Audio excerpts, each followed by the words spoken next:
Back again, you guys, and we are talking again in a niche down. So if you are new around here, welcome. Hope you can take something away from this to make it work for you.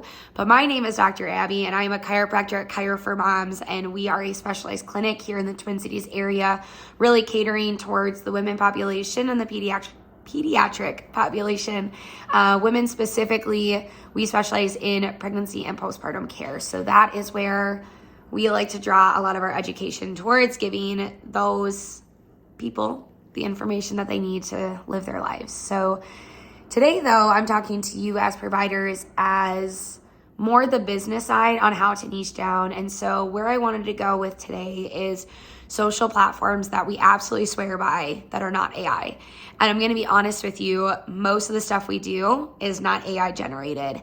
The content that you see on YouTube, on Instagram, anywhere else, 99.9% of the time, it was done by someone on the team's hands. And someone sat there for hours and created it, edited it, made it work for you, and posted it online for the education. So knowing what tools to use, and they have components of AI, but there is something so genuine about not using AI that builds a sense of community and trust, in a sense of I care about you and what you're going through. So I'm going to give you our top 6 today. By no means is this the most extensive list, but it kind of gives a good starting place. If you aren't on social, you really should be, because the world lives on their phones. And so people got to be able to find you, and they have to be able to know what you do, because most people want to know that they can trust you before they even walk in the door.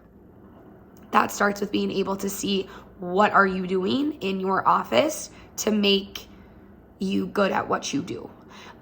So that's what we aim to do, right? Our top 6, though, is going to be YouTube Studio, CapCut, Instagram, Canva, and iMovie. Those are the top 6. And I would say on a weekly basis, I am using all of these in some shape or form. So I'm going to bounce back a little bit back and forth, but kind of just give you the rundown on why we use it, how we use it, and why I think it is beneficial that you also know how to use it. So starting off with iMovie. iMovie's been around for a while, but if you haven't used iMovie before, it can be daunting. And the beautiful thing about iMovie is you can take any short clip videos and put it together for a long form. If you are looking to put something onto YouTube, I cannot highly recommend more that you at least have some form of long forms on there. And when I say long form, I mean longer than about 7 minutes is ideal. Something that's going to captivate the audience to sit and watch. So if you are looking to build a passive income on YouTube, you have to have watch hours, and by increasing the amount of time of your videos increases your watch hours. So within iMovie, cutting those together can be beneficial as you are a writer, so you are probably treating most of the day. You don't have time to sit for 45 minutes and film a video straight all the way through, at least not most days. And it's also just difficult to sit and talk in a camera for that extended period of time and not feeling like you don't like what you said there, and I kind of don't like how that felt, and so you just want to be able to piecemeal them together. So iMovie is a wonderful way that we can do that, but then also use a voiceover. So if you are ever recording in a clinic, you may notice that there's background noise. So we often cut the background noise in all of our videos on iMovie, and we use a voiceover. That way I can do it in the quiet of my own home. I can redo it as many times as I want and get the same effect as if I was talking into the camera. And also, you don't have to worry about having a microphone. If we're the further away we are from camera, right, sometimes the harder it is to hear. So that's what I love about iMovie. It's easy to use. I don't get into the gimmicks of like all the fun transitions. It's by means a great time to do so. But in terms of just like clipping videos together, it can be a beautiful way to save you lots of time, having to retake and retake and retake. With those iMovie videos, you can directly export them as YouTube videos. It doesn't directly go into YouTube, but it's going to export them in the best way and quality for you to upload into YouTube. But before you do that, you got to use CapCut. So if you've been on our social, you can see that we typically on almost every video have rolling captions. Society has short attention spans. Most of the time, people are just scrolling. They don't want to sit and watch that full-length video. Quite frankly, they're going to lose interest. So by having the rolling captions, you've now targeted them two ways. They're either going to listen or they're going to watch, and you just keep them on a little bit longer. But then also it's nice to be able to read sometimes what's going on rather than always trying to have to listen. I know I'm a fast talker, so sometimes words can get missed that I'm saying, but the captions pick up. So within CapCut, especially the pro version, we are able to use the same rolling captions in CapCut that appear on the Instagram videos. This creates a sense of cohesiveness between the two videos, so they look pretty much the exact same. Then, after the auto captions are created and you put them in there, you can also edit those captions, which is really nice when you're using those medical terms that they don't always pick up. Sacrotuberous ligament and piriformis are two that rarely ever get picked up accurately. So I go in and I double check all the words are, one, spelled correctly, and two, are the correct words, and that people are actually reading what that voiceover is saying. From there, directly exporting that video. So now you've just cut in time. I'm not creating those captions by hand. I'm able just to auto put it in there and then get it back out and onto YouTube. I'm going to talk about YouTube last, just because it's kind of like the overarching of all of our things. With the videos, you have to have a pretty picture to go with it. When you are searching on YouTube, you tend to is the key word, lean towards the videos that are attention grabbing. People want to see big, bold colors. People want to see something that kind of like jumps out at them and jumps out on the screen, which is why we use Canva.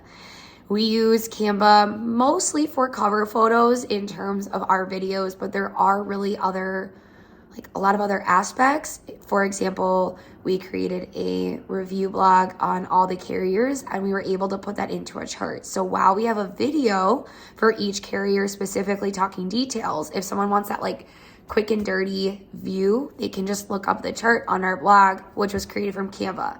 Nice lines, it looks really pretty, it's aesthetically pleasing, it's going to keep them tied in a little bit more. So you're going to want to use those for your covers. And then also, if you have a video that's recorded up and down, that vertical, YouTube wants them horizontal, especially if you're going to do long form. If you're doing them as a short, it's a little bit different, but you can directly put those vertical videos right into Canva, upload the video, and then it's going to place it onto a frame, a horizontal frame that you can have the vertical video in between. And then just link that all together in iMovie and then put it into YouTube. So now you're able to mix horizontal and vertical videos all together, which beforehand was actually really quite tricky and really time consuming. And as we know, time is money and we don't always have the time to do so. So make sure you're using Canva to attention grab the people that you are wanting to attract. Use the colors of your clinic. Use colors that your patient population might be leaning towards. And where that goes community-wise is on Instagram. If you know anything about CHIRO for Moms, if you've looked us up before, Instagram is our number one. It is something we use every hour of the day, I'm going to safely say, for a multitude of reasons. One, and always number one, is our community. We love our community. And the reason we love it is because we build trust with our people and it becomes a referral network. Most of the referrals coming in are either OBs or they heard it from someone else. People want to be where other people are. When it comes to Instagram and that engagement, that community portion, when a patient comes in and I ask them and I follow up on, hey, how's your kiddo's dance recital? Or they come in, they're like, oh my gosh, I saw you were in Europe a couple weeks ago. How was it? Tell me all about it. There is a sense of trust that immediately is already there because you are showing that you care and that you aren't just another person walking in the door and walking out. We keep tabs on all of our patients. We communicate with them directly via comments, or we'll DM them, they'll DM us, and it keeps an open communication because email, I don't check my email till end of day. So if a patient emails me, wonderful, but I won't get to that till typically closer to the end of the day. Instagram, I can respond right away, get the answers that they need. Plus, and foremost, and also, it is a place for everything to live. So all of our content gets put on there because, like I said earlier, people are scrolling in any time that they have free time. And so better to just embrace it and use it as a form of marketing and keep yourself personable. You guys, all of us are just humans, right? It's okay to be silly. It's okay to make mistakes. And not having AI correct all of those most mistakes makes you just more unique and shows that you have a side that you aren't perfect, because none of us are. And so using all of those is a way that you are showing your patients, like, I am putting in this hard work and it is going to show because I care. And all of that is going to be housed in YouTube, because YouTube is a search engine for videos, right? You use Google and Bing and Safari to look up websites or recipes or anything in between like that. But people go to YouTube when they want a visual, when they want a resource that they can watch and see and hear.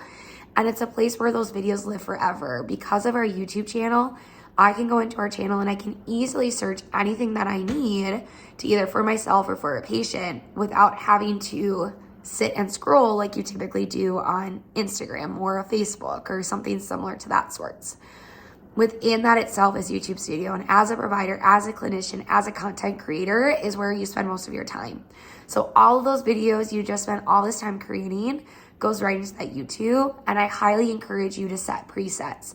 Set a preset to always make sure your medical disclaimer is on there. Always have a preset to put an affiliate disclaimer on there. Always have a preset to give that basic contact information, who you are, where to find you, other places to find you, Instagram, Pinterest, your website, anywhere else you want your patients to be able to contact you. You're going to want to have listed there so that you never have to worry about, did I put it on there? Did I not? I don't quite know. You get to upload that Canva and then upload those keywords, right? People want to be able to easily find your stuff. So put the keywords, but have your kind of basics already there. Always have chiropractor, stretches and exercises.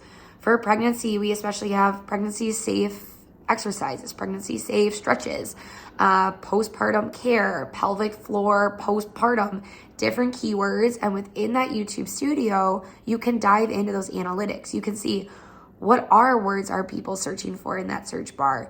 What are people looking on my page for? What are my top videos? Because that can help guide any future videos to be leaning that thing. If they already are looking for it, why not create something a little bit longer, something maybe more updated that they can keep referring back to?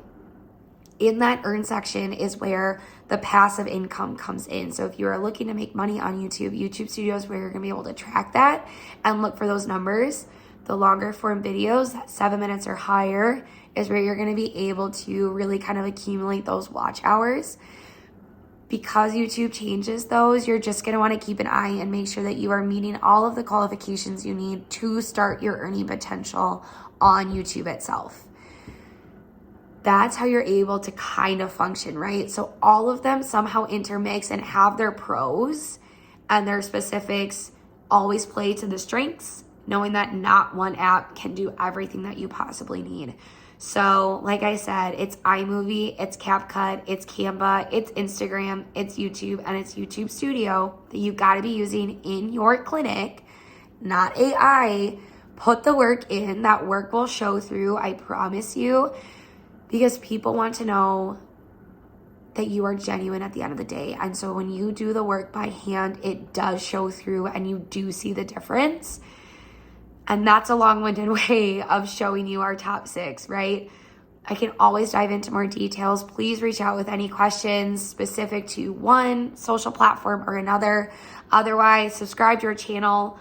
More on platforms to come, because there are more apps that we use, but we just use them for a different subset of the business. So stay tuned and leave those comments and the questions below. Let us know what you need. Always happy to be getting you the information, helping you niche down, helping you go cash practice and do it efficiently and do it optimally. All right, you guys,